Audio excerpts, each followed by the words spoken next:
shit. He's a hedge fund guy. He is a pharma bro. He's a fucking Silicon Valley tech guy. Him, JD Vance, Elon Musk even. Elon Musk is at least like visibly autistic as fuck, so people assume that he's like some kind of fucking engineering savant when he's not. He has one fucking patent.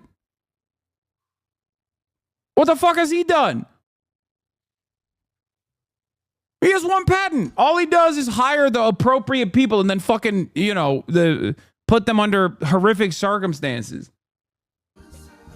Isn't that just darling? Let's hear from this psychopathic pervert. Hassan Pecker.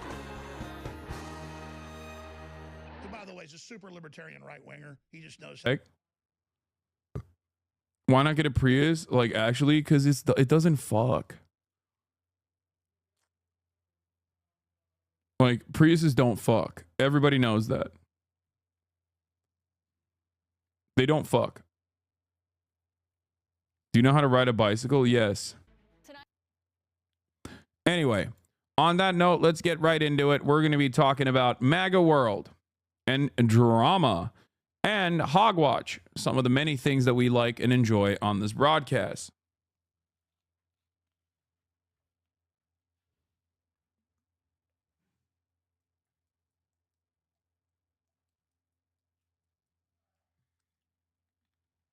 If LA was walkable, would you still buy a car? My dream is to live in a world where none of the major American cities have any need for cars. Okay, that would mean walkable cities and also public spaces that you can go to, but most importantly, reliable public transit. New York is the only thing that comes close to that.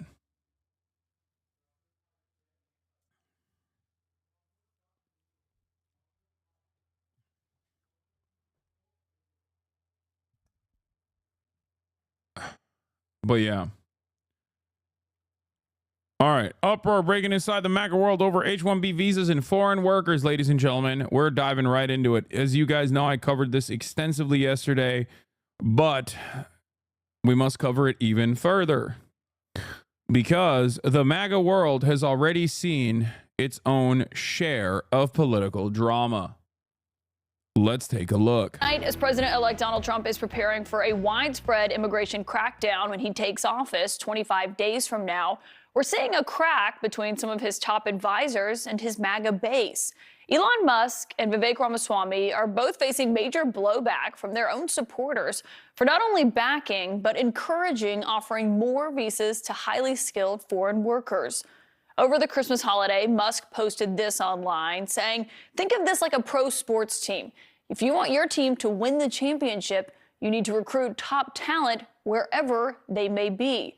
He later added, I'm referring to bringing in, via legal immigration, the top 0.1% of engineering talent as being essential for America to keep winning. So the reality of the matter is, I don't have an issue with H-1B visa programs. I don't have an issue with migration at all. Okay. Migration is what has kept America so dominant. Okay.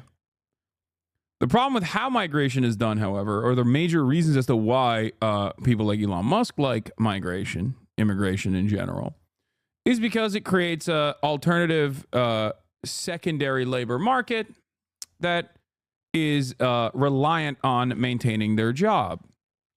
Because under normal circumstances, if you're a regular American, right? If you're a regular ass American, you have a couple pressures that keep you at your shitty job.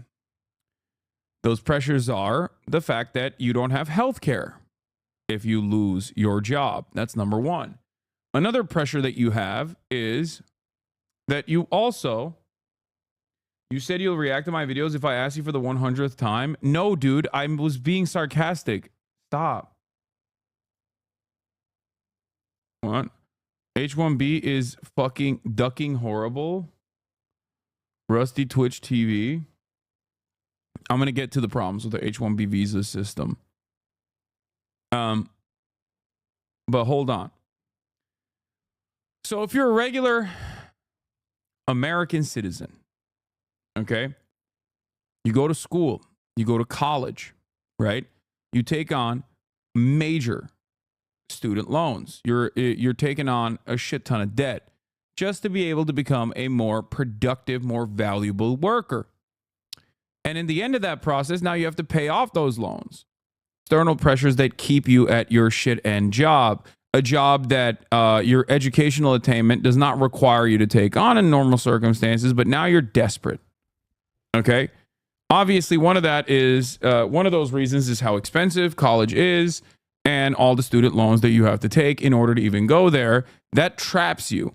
The second reason, that is perhaps the more significant reason, the more important reason, is that if you leave your job, you don't have health care because your health care is tied to your job. But for our endlessly parasitic, capital-owning class, that level of exploitation is not enough, okay? As profit rates have a tendency to decline, our capital owners look to the more malleable aspects of value, more malleable aspects of commodity production, which is always going to be the labor force. That's not enough, so they either A, move manufacturing overseas to a developing nation in an effort to draw out higher profit margins in general, even though that is a logistical nightmare overall. It still is infinitely cheaper at the end of the day for people who want to produce goods at the lowest possible number, produce goods at the as cheaply as possible. Another thing that they also do is take advantage of migrant workers. H-1B visas are supposed to be for these incredibly talented workers that are highly skilled and have gotten, they've gotten all this education. And it's understandable that we have this mentality towards the brain drain. It's what has kept America competitive. It helps improve scientific research in the country. There are many different benefits for the H-1B visa program. The problem, or rather not the problem, but the additional benefit, the real benefit for the likes of Elon Musk, however, is that outside of the two pressure factors that I've mentioned for documented American laborers, there's a third component that is even more consequential. It opens up a new avenue of exploitation because migrant workers, obviously due to the currency exchange, are always going to, if they want to bring money back to their home nations, are going to be, they're going to be more willing to take a pay cut. Okay, that's number one. But number two, perhaps more consequential, is that if they lose their jobs, they don't just lose healthcare, they get fucking deported. Okay? And this is precisely the reason why Elon Musk and many other billionaires love the H-1B visa program. Because this way, you get to bring in a migrant worker that is competent, that is well-educated, that will work for much cheaper than the American worker, okay? And is also tremendously leveraged in the eyes of, or rather, Elon Musk has tremendous leverage over the likes of an H-1B worker, and therefore that H-1B worker is endlessly exploitable. Okay? Much more exploitable than even the documented U.S. citizen laborer. Now, the solution to this problem is to ensure that there is a normalization and a proper processing to ensure that you can't actually depress wages for H-1B workers and keep the wages in the marketplace even. This, of course, is considered socialism or some kind of like price enforcement, some kind of wage enforcement, which is not even a part of the conversation. Not a single person will allow that to happen. Okay? And that is precisely why we have arrived at this major problem for a lot of Americans who are like, well, I want to get a job, especially in the tech sector where there's been hundreds of thousands of layoffs. What the fuck is going on? Elon Musk is still trying to fill these roles. Elon Musk is still trying to fill these roles with migrant workers rather than American laborers. And therein lies the major issue. Okay? And yes, by the way, this is my tweet that I screenshotted that Lolo posted, just so you know. And I can't believe he posted that and he got 46,000 fucking likes. This son of a bitch. I should have posted it.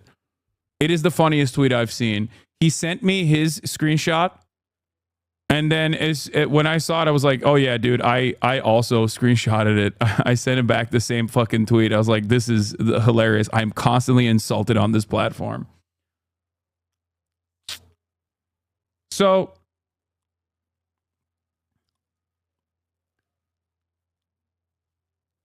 there it is. Therein lies the major problem. Now, I obviously have been gloating a little bit on the timeline over this process because I think it's very funny. A couple things I want to point out. Okay. Racist people are so funny. They thought the billionaire man doesn't just want cheaper labor, just like they foolishly think they're superior to a dude born into abject poverty just because the dude is brown. There's an air of entitlement and superiority that a lot of Americans feel over the rest of the world because of American empire. They think like they did it. You didn't do it, okay? You're just a beneficiary of it to a certain degree, and you're not even a good enough beneficiary of it because all the death and destruction that we subjugate the developing nations to do not even come back bountiful to the American society, to the average American labor aristocrat. Okay? That's what's so funny about it, is that part of the reason why our GDP is so high is because there are so many expensive middle managers in every process. For-profit healthcare is one of the best glaringly obvious examples of this. There is no real service that they're providing, and it should not exist. Okay? It's a concept that literally only churns profit for people. That's it. It's a money-making operation. It doesn't have any real service. It doesn't offer anything. Like, that's not a real concept at all. We just made up an entire fucking industry specifically designed to make things more costly. And they certainly do make things more costly. And it makes a lot of money for people who are shareholders. Okay? And we've basically done this with every industry.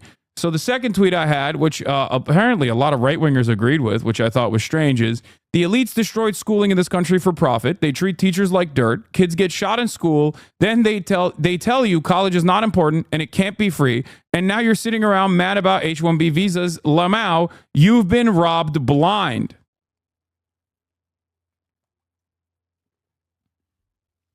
Ashley St. Clair said, never thought I'd see the day where I agree with Hasan. A bunch of right-wingers saw this tweet and were like, oh my God, I agree. Which is interesting. It's very interesting. I guess when you frame it with elites rather than capital-owning bourgeois or whatever. Oh my God, you're becoming jank? Yeah, totally. This means I agree with right-wingers and not vice versa. I think I'm on the opposite side of that spectrum, where right-wingers are agreeing with me. I'm not agreeing with right-wingers. I am noticing contradictions that other people are also noticing and using that to describe my worldview in a way that people can comprehend. This is what I do. It's called agitative propaganda. Okay? That is the major difference here.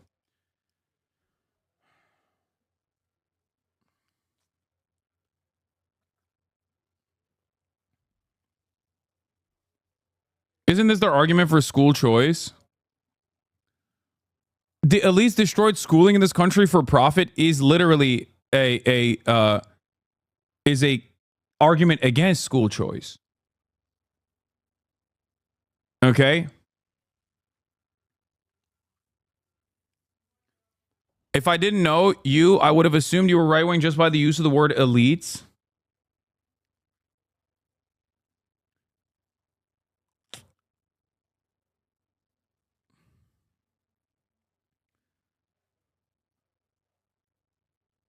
So, elites here is obviously a substitute for capital owners, not like Jews or I don't know, woke they them baristas.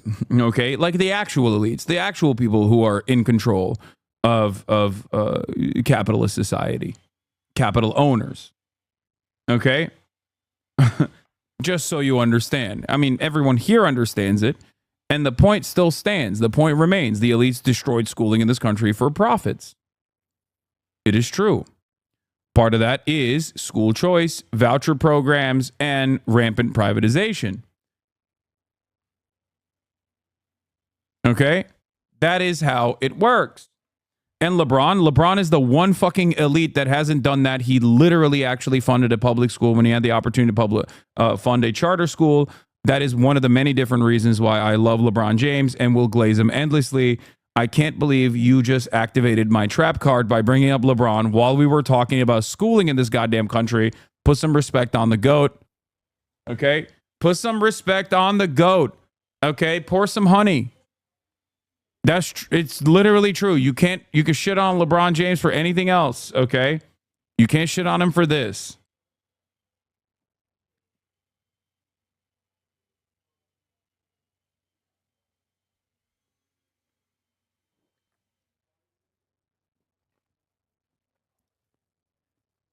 But ultimately,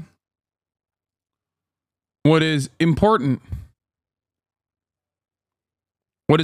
for you to comprehend here is that this is the truth. Okay? This is the truth. The truth is that rampant privatization has absolutely gutted and destroyed American public education, and that is a major component as to why American laborers are no longer competitive in the global market. And there are two ways out of this. Either you try to engage in isolationist policies, or you rapidly improve the educational infrastructure in this country and make it as egalitarian as possible in order to yield the best possible results. Because you don't fucking know what people's ceilings are. This is part of the problem with racist sentiment. There are many issues with white supremacist attitudes, but this is a major problem. You have no idea what a kid growing up in Southside Chicago, what their potential actually looks like. When you rob them of that potential ahead of time, you'll never know. Okay? That's it. You will never know.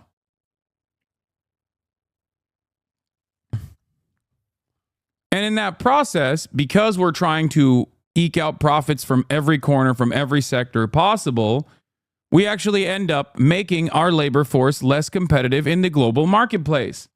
And that's why, inevitably, countries like China will thrive in this marketplace because they don't fuck around with education. This is why it's always hilarious when Donald Trump, in the same conversation, will say something along the lines of abolishing the Department of Education. And in the same breath, without a shred of irony, will turn around and say, look at Norway and Chinese education. It's so much better than us. I wonder why. Perhaps it's because they understand the importance of education across the board. So there's two ways out of it, which is to endlessly engage in profit seeking while simultaneously push harder and harder, engage in more isolationism, and continue rampant exploitation and refuse to educate your broader populace and become dumber as a society. A dumber society is easily controlled, easily manipulated, so it still benefits the capital owners in general as they rely on better educated migrant workers that are more exploitable. Or you can continue migration while also simultaneously ensuring that every American gets the proper education all the way up to the college level, make college education free in general, and stop fucking listening to dumbass elites like Elon Musk who take advantage of that division in American society to sell you a lie. I am reminded of the Vivek Ramaswamy moment where he wore that fucking Texas jacket and the big cowboy hat. Let me see if I can find it. This is all it takes. for many dumbass Americans, all it takes is for a guy like this, who is a hedge fund pharma bro, right? Who is one of the major villains of American society that has robbed regular Americans blind. All it takes is for this dude to put the fucking Texas jacket on, put a big ass cowboy hat on, and go, I don't like trans people. I think trans people are robbing you blind. I don't like them Mexicans. And then everybody goes, you're right. You're right, King. American history is riddled with people like this. Okay? One of the greatest examples is Ronald Reagan, who was literally an actor. Okay? This is precisely the Ronald Reagan method.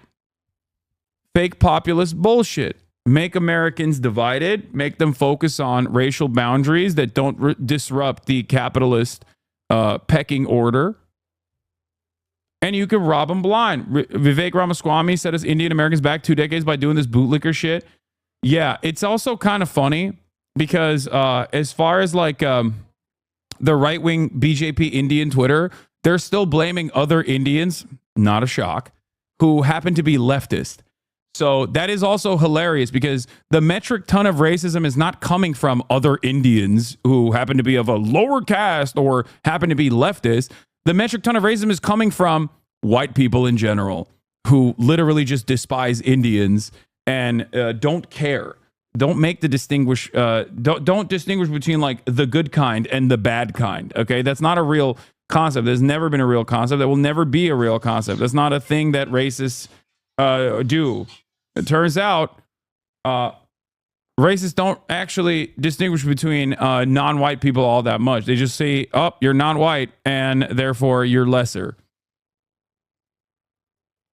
Anyway. But let's get back to the CNN coverage on the matter. He's talking about H-1B visas, which allow employers to hire highly skilled foreign workers. Do you think funding in liberal arts, humanities, and social sciences should be reduced and redirected to STEM programs, or do you believe those programs are important in many ways for society and development? Of course, I believe those programs are very important in many ways for society and development. Yes, I think this like hyper focus on STEM is so hilarious because one, it never strikes people as odd that those who actually fucking LARP as STEM lords themselves also come from liberal arts degrees with like theater majors, okay? The likes of Steven Crowder and Tucker Carlson, right? And secondly, what's additionally hilarious about it is that they are trying to make the STEM field into serfs. That's why there was so much focus on comp sci in the late 2010s. And look what happened. Now every comp sci major is driving fucking Uber because they all got fired. Okay? They literally were like, oh yeah, learn to code, learn to code, learn to code. All you motherfuckers in this chat, learn to code. Look what happened when people learn to code. There was a very deliberate goal there to flood the marketplace with a lot of new comp sci majors in this like blossoming field so that they could artificially lower the wages in general because it became a more competitive field. And then they made you basically train the AI that would inevitably replace you. Because at the end of the day, capital owners are always going to look for ways of outsourcing your labor to cheaper substitutes. The cheaper substitutes that can actually do the same job anyway. And then basically find the most exploitable employee, H-1B visa employees in this circumstance, because they don't want to get fucking deported, to do your job once you are fired.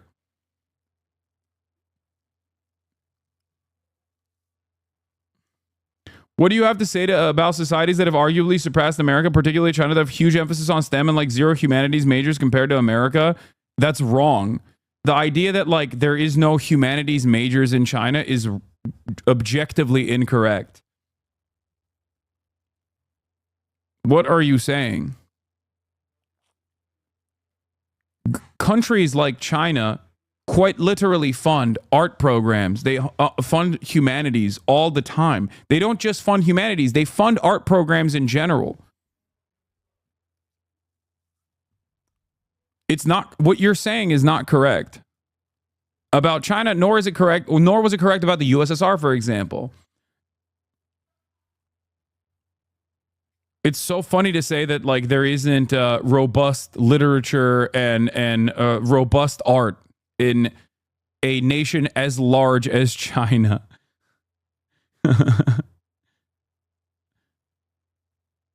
Anyway, so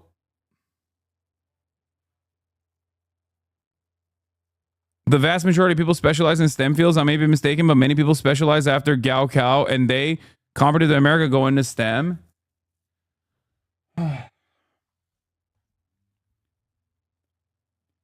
They might have more of a STEM focus in like in Turkey as well. They might have more STEM focus no matter what until like higher education. I don't know enough about Chinese education, but to say that the Chinese government does not fund humanities and don't have like a robust humanities sector or robust art sector is entirely incorrect.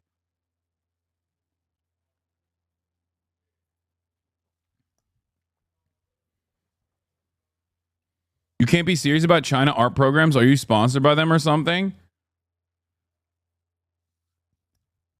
Guys, I'm going to be very serious when I say this. I think your understanding of what's going on in China is a little bit warped.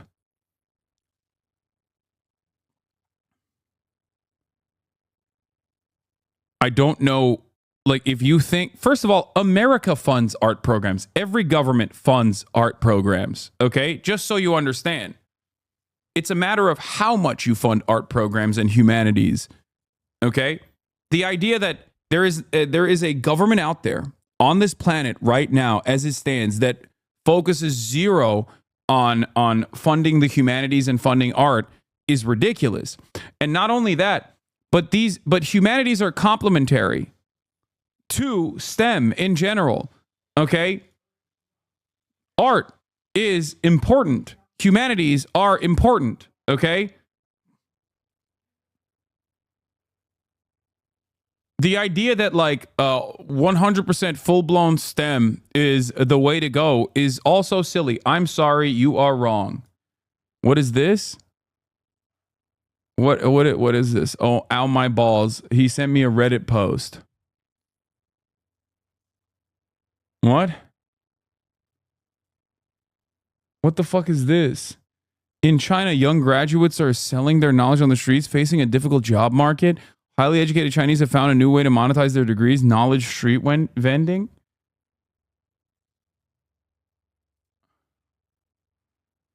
What? I never said that first of all, I didn't say that the Chinese job market for the youth is good, for the record. We're talking about something entirely different.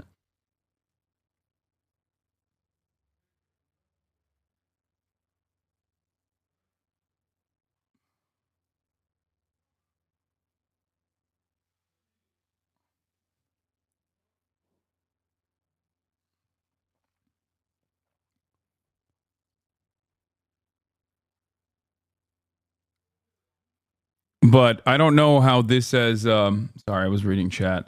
I don't know how this has anything to do with what I'm talking about. If we're talking about education and the fact that the Chinese government does fund art and humanities, they still do that. China has the biggest proportion of STEM majors out of any nation in the world. Graph in the link. I was mistaken though regarding America having a lot of humanities majors. It's middle of the pack. Wait, oh, you got clapped while I was in the process of reading your take.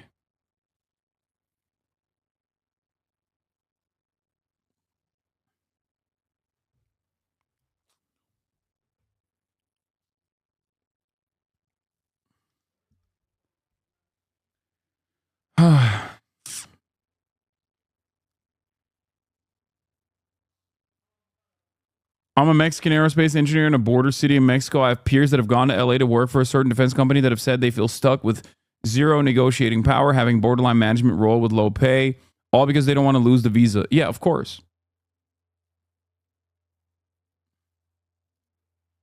Let's see what the rest of what Delayed Autistic Guppy said was. Okay, he said, World Graph, I was mistaken though regarding America having lots of humanities majors is in the middle of the pack instead of STEM. Many people go into business and finance.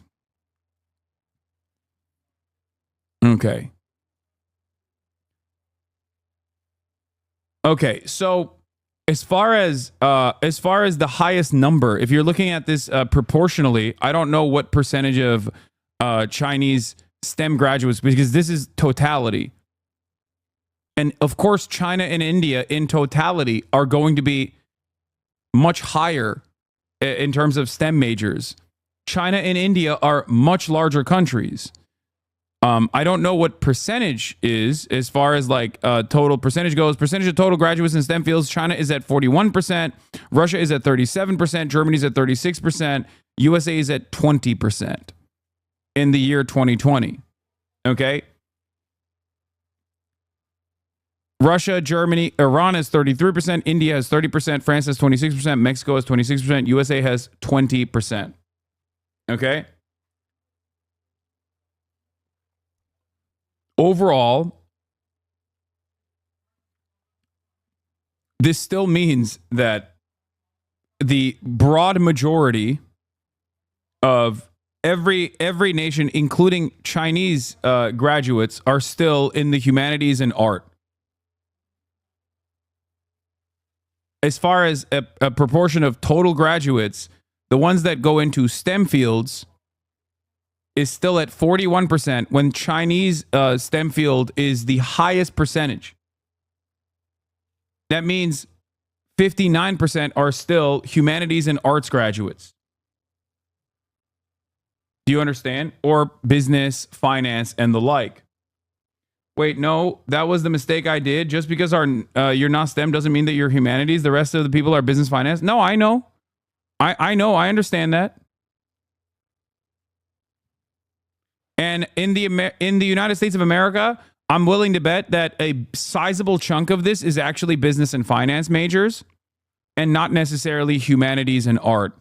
And that's part of the reason why it's so low here. And that is because that's where the money is.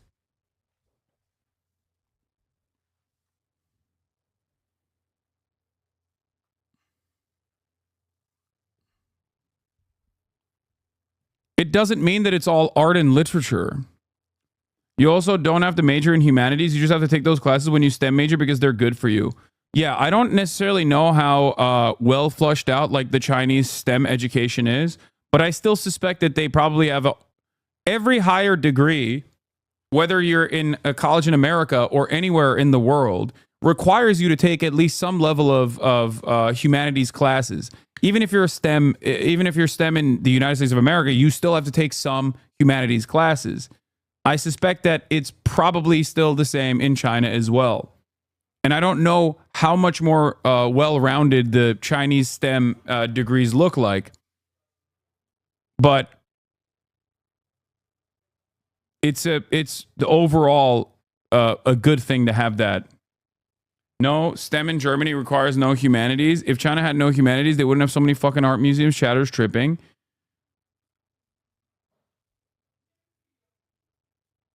One interesting note is that many Americans are not bilingual, which in present-day U.S. market can actually put you well below U.S. citizens in terms of marketability to capital owners.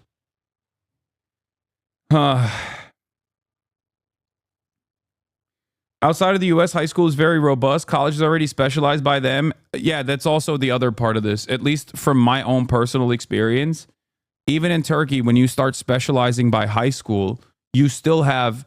Like, I was a TM major, which means I took Turkish, which is like literature, and math, as opposed to FM majors who specialize in fen, science, and math.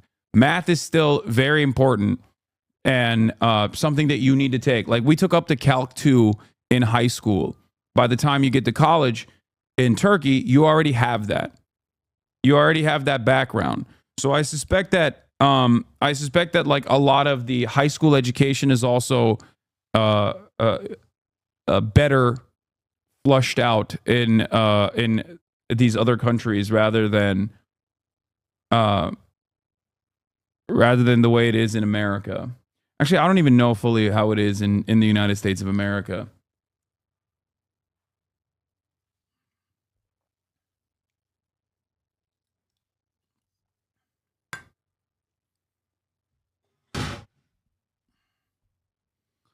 But yeah, U.S. math in high school, like the Common Core high school that math that you take is definitely significantly worse. Significantly worse than the rest of the world.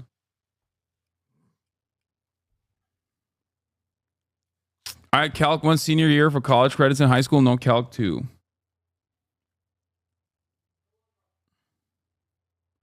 A lot of the big tech companies right now are losing a lot of talent to private equity / hedge funds. I know developers who are in their late 20s that are making $225K a year plus 50 to 75K source firm or hedge fund developer who got the fuck out. I make less now, but at least I'm not selling my soul. Yeah.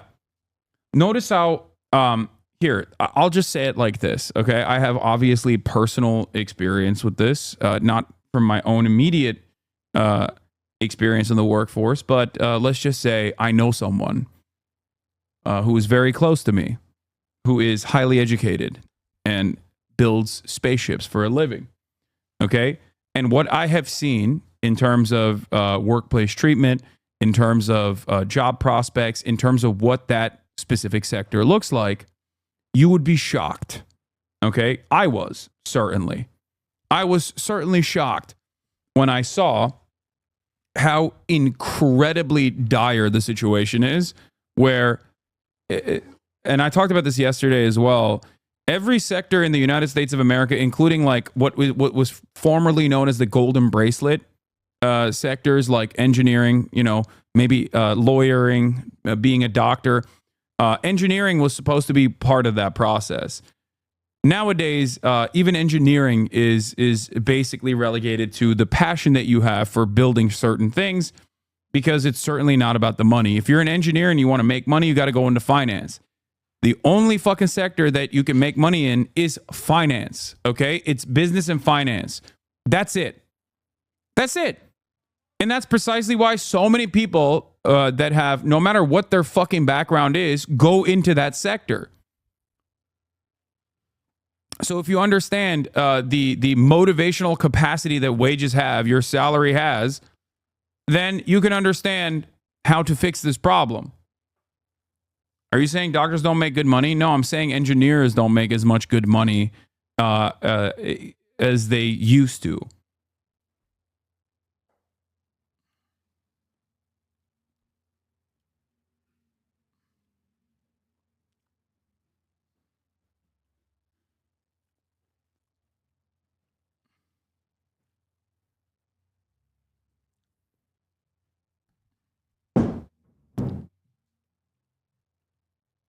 Anyway,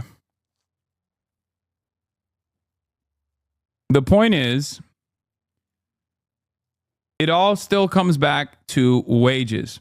If you want to positively incentivize people into going to certain sectors that need extra hand, you have to ensure that wages are higher and that sector is still capable of recruiting the top level talent. But we have a negative incentivization structure in the United States of America, where basically we make it so that the bottom is endless, and therefore you're constantly competing with the entire globe, with the labor force of the entire fucking globe, where your starting position is worse off in general too, despite the fact that you're in the wealthiest nation on the fucking planet. Okay? You're in the wealthiest nation on the planet, a nation that has seen a 14% increase in homelessness this past year. Okay? Think about that. 700,000 people are sleeping outside tonight. Insane. On top of that, you have to take you're saddled with student loan debts that force you into jobs that you don't even want to fucking take, despite your educational attainment. And people eat one another alive when they're talking about, or it was 18% increase. Sorry, it's not 14% increase. People are eating one another alive and yelling about how college is for the elites and it's gay and woke and that's the real problem and DEI is the real problem or whatever. A number of different unnecessary and idiotic fucking takes are flying around. Meanwhile, people like Elon Musk are robbing you fucking blind. And this story in and of itself is fantastic for me because I think it exposes how easily tricked many Americans are, and how they utilize the racism button to gain favor and continue further division in American society as they continue their domination. They don't give a fuck about anything other than making more money, okay? They only care about profits. It doesn't matter what happens to you. Musk, who himself is from South Africa, said that he once had this kind of visa, and he's arguing that Silicon Valley is facing a shortage of excellent engineering talent, as he put it.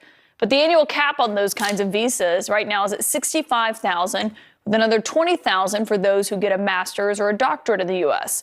Musk is being backed up by his partner in Trump's government efficiency initiative, Vivek Ramaswamy. He says it's a cultural issue that there aren't more competitive engineers in the U.S. Here's what he said online: a culture that celebrates the prom queen over the math Olympiad champ, or the job. Like, this is so stupid. It's incredible.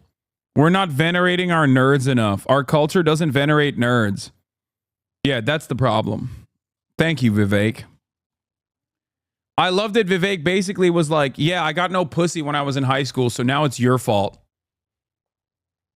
Also, it's not like Vivek is a fucking engineer. What has he produced? He hasn't done shit. He's a hedge fund guy. He is a pharma bro. He's a fucking Silicon Valley tech guy. Him, JD Vance, Elon Musk even. Elon Musk is at least like visibly autistic as fuck, so people assume that he's like some kind of fucking engineering savant when he's not. He has one fucking patent. What the fuck has he done? He has one patent. All he does is hire the appropriate people and then fucking, put them under horrific circumstances. Oh, not him projecting.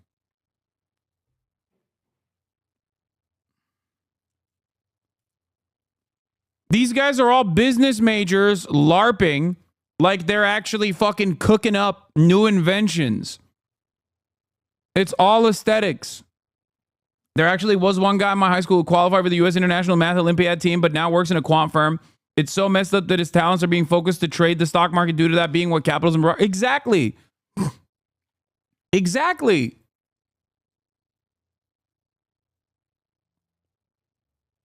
I'm sure that dude could apply himself better in a public research capacity instead of churning out extra profits for capital owners who hire him. Okay? But that's where the big bag is. So why the fuck would you not go there? The only thing that stops you from going there is the genuine passion that you have. This is what I was talking about with respect to fucking engineering. The only thing that keeps certain engineers continuously in the engineering side of things and not going to fucking finance where all the money is certainly not the fucking job prospects. It's certainly not the comfortable salary that you get. It is your own pure passion. It is autism, okay? It is the autistic interest that you have in building certain things. That's it. That's it. And some people go, all right, fuck this. I need to make money. And then they go into finance anyway.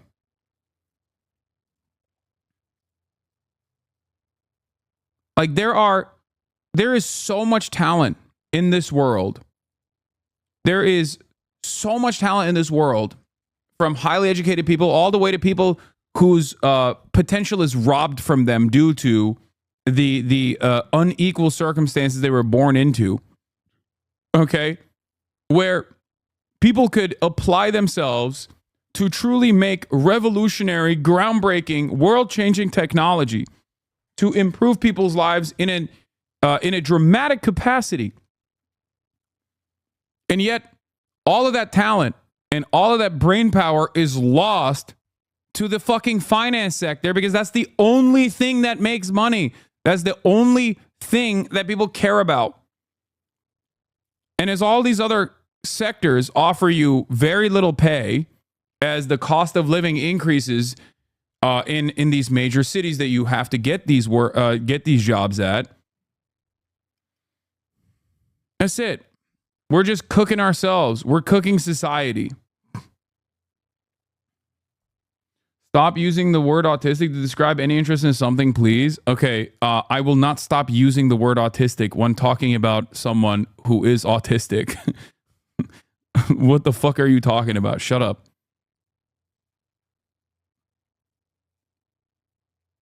Anyway, let's continue. Shock over the valedictorian will not produce the best engineers. A culture that venerates Corey from Boy Meets World, or Zach and Slater over Screech and Saved by the Bell, or Stefan over Steve Urkel and Family Matters will not produce the best engineers. But that argument is not going over well with Trump's MAGA base, certainly not online. Some of them saying, we did not ask them to engineer an immigration policy. Tech wants indentured servants, not high-skilled workers. You don't even know what MAGA immigration policy is. Now, Trump... Wait. And Coulter said American workers can leave a company. Imported H-1B workers can't. Tech wants indentured servants, not high-skilled workers. Yeah, it's not just tech, by the way. And Coulter, it certainly isn't just tech. Let me tell you, it's every sector. It's every sector. That's where undocumented migrants come in. You know, driving your Ubers, picking the crops. Who do you think is doing that? Building houses.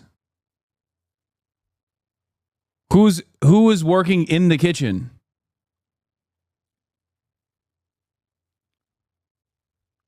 The problem is capitalism makes people more vicious and more self-interested and causes people not to recognize that a lot of Americans or a lot of people across the globe have the exact same interests, the exact same class interests. So when those class dynamics are mystified consistently through the likes of identity politics and all these other different classifications that are applied to workers broadly,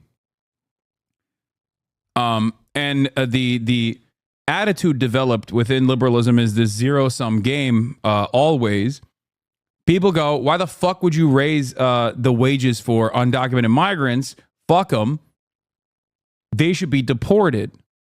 Not realizing that if there was at least some kind of legal safeguards for undocumented migrants, that they could be processed and become documented laborers in the American marketplace, in the American labor marketplace, where they could actually work alongside the documented U.S. labor force and unionize and demand higher wages and better workplace protections. It would genuinely improve all labor in this country. But as it stands, the way we operate, we have a constant depressive force on wages, an endless talent pool that refreshes through incredibly violent means such as deportation. Okay? Those guys are just the same as you. There is nothing different between an undocumented migrant and a documented U.S. laborer. There's no difference whatsoever.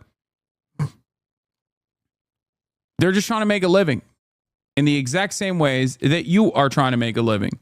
They're coming from dire circumstances in comparison to the average American worker. That much is true. But if there were universal workplace protections, they wouldn't be endlessly exploited in the same way. And therefore, they would not operate in a depressive capacity to the rest of the marketplace, the rest of the fucking wage laborers.